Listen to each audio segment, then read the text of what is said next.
I'm Gabby and welcome to my channel.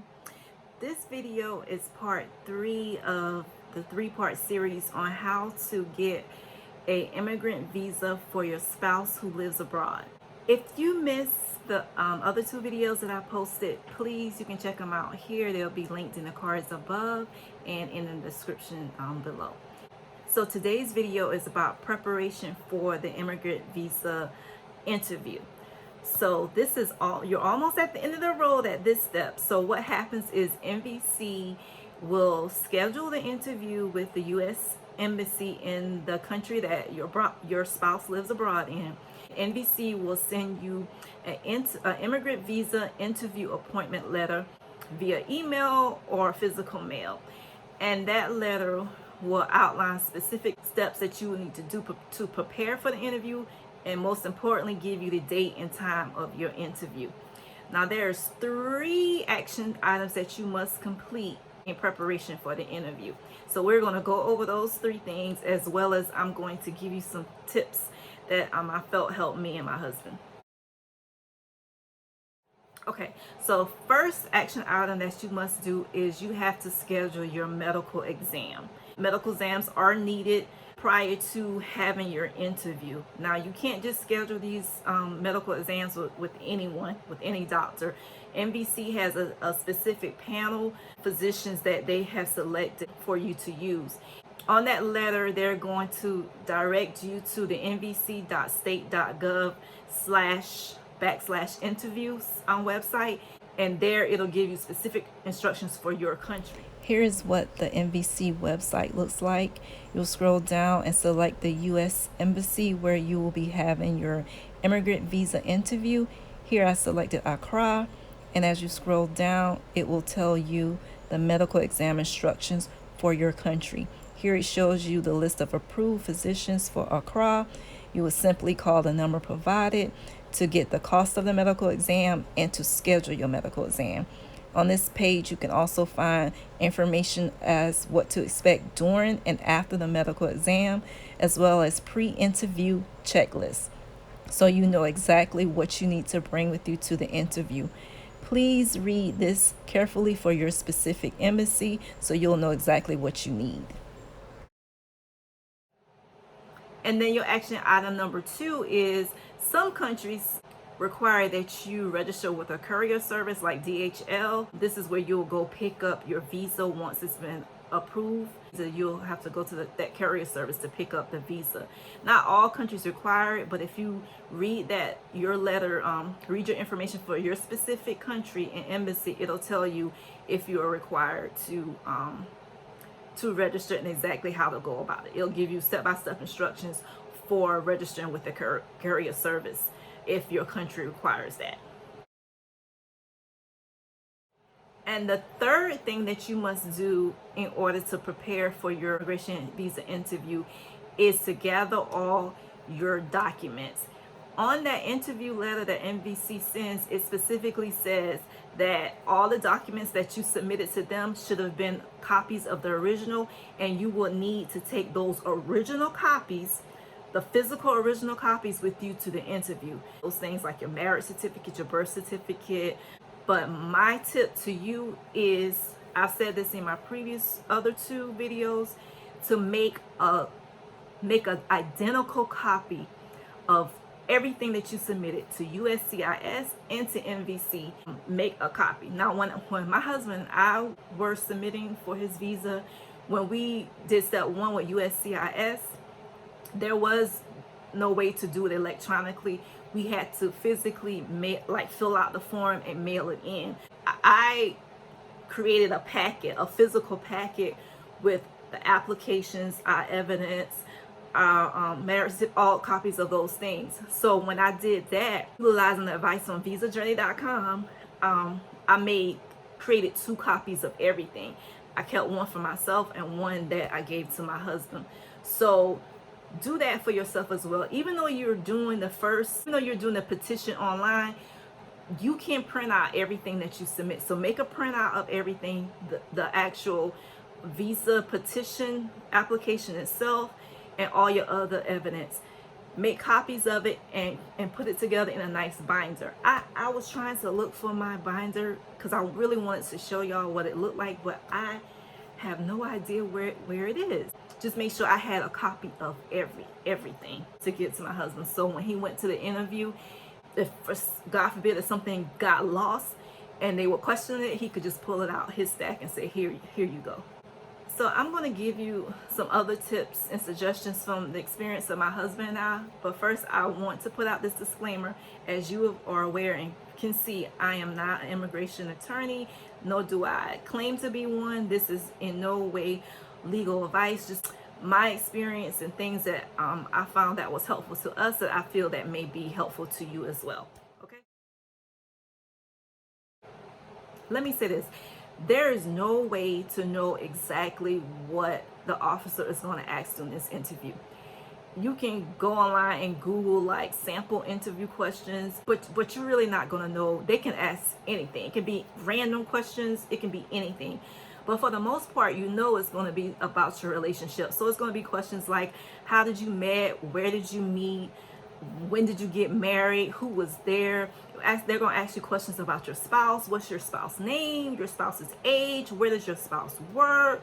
Where does your spouse live? Does your spouse have kids? How many? Then they'll probably ask you like future questions like, what are your plans when you move to the US? What are you going to do for a job? What job are you going to have? Where are you going to live when you get to the US?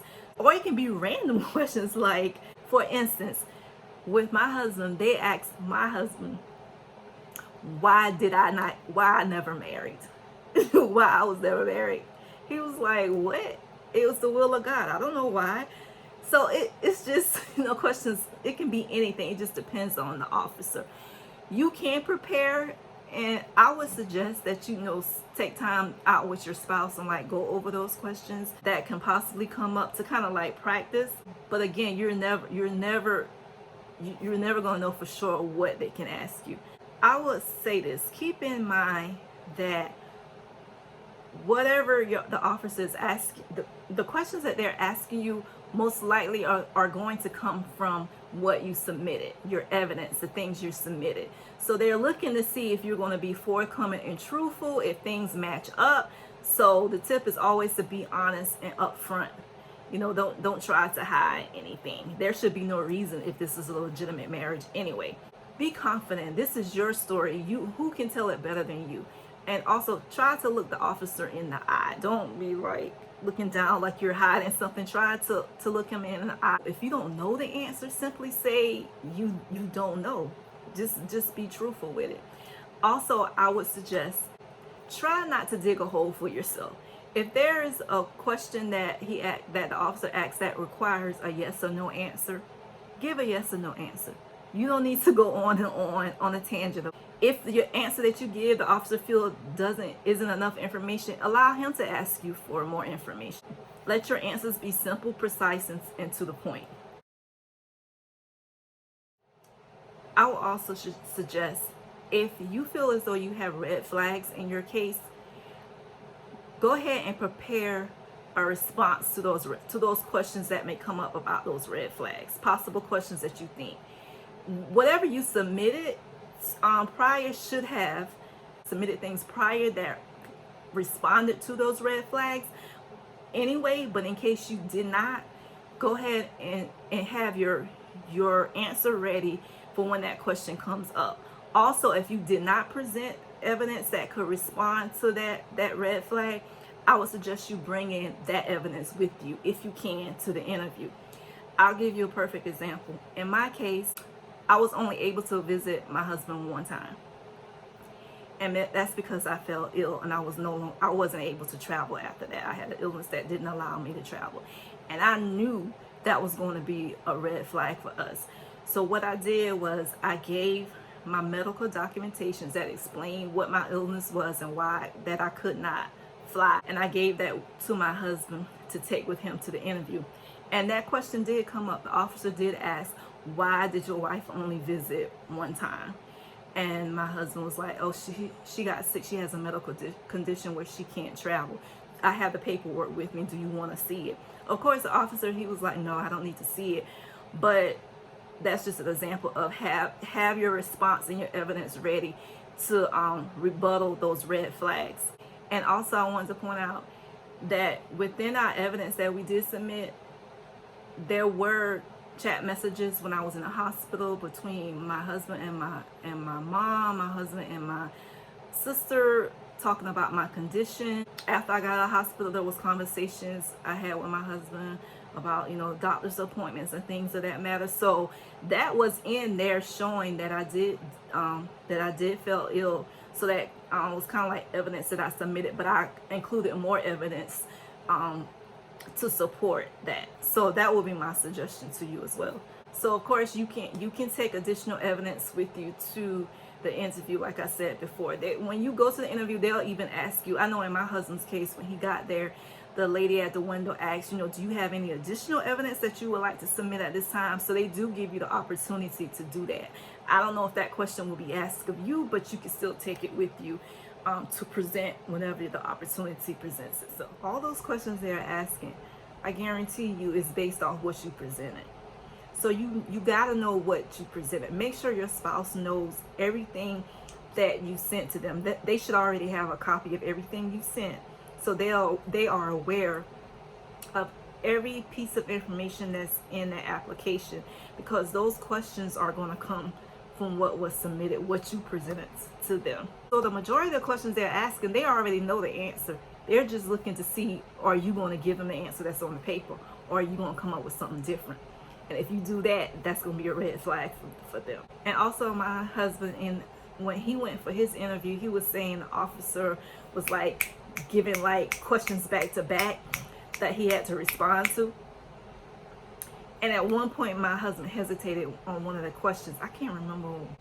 He hesitated on one of the questions in the officer's office. Like, were you about to say no? Oh, it's an interview and it is a test. It really is. So it's all about being honest and straightforward with your answers. And sometimes they'll ask you multiple questions in a different way. They may ask it one way and come back and ask it another way, just to see if you're going to change up your story. So again, be honest, be truthful, be upfront, and be confident. If you're a talkative person, try not to be so talkative. I would suggest that too. I really would. But anyway, yeah. And also, these are just some other tips, just some common tips that everybody should know. To be respectful and dress presentable. I'm not saying that you gotta wear a 3-piece suit or dress down in your best Sunday clothes or whatever, but look presentable, look clean, look refreshed. That's all I'm saying. Also, don't be on time, but be early. Caught that? Don't be on time, be early, because you don't want to get caught up in a situation where you risk being late because of traffic or some other situation that comes up that causes you to get behind. So make sure you're early so you can avoid any of those hiccups. So it's really like just 3 things you should keep in mind when it comes to preparing for the interview, and that will be organization, being prepared, and being confident. Those are the main things. When I say be organized, make sure you have all your paperwork, a duplicate copy of your application, everything you submitted with you. Have it in a nice binder or something that you know that's neat and easily accessible. So prepare if you can, like go over, you can do like mock interview with you and your spouse, going over questions and things like that. And just be confident in yourself. All of it relies on being confident. Of course, you're going to be a little bit nervous because, hey, it's an interview. You got people questioning you. So, yeah, there's going to be some nervousness involved. But for the most part, you know, try to calm yourself and be confident. If this is a legitimate, bona fide marriage, you have nothing to worry about. Whoever your higher power is, if you believe in God, the universe, you know, do your prayers, do whatever it takes. Don't overthink the process. That's kind of when you fall into issues, when you overthink the process or try to be smarter than the next person. Just be honest and straightforward in your answers, and everything will turn out fine. Okay. I hope this video has been helpful to you. If you have any questions or comments, you can leave them in the comment section below. And I look forward to speaking with you guys in the next video. Bye.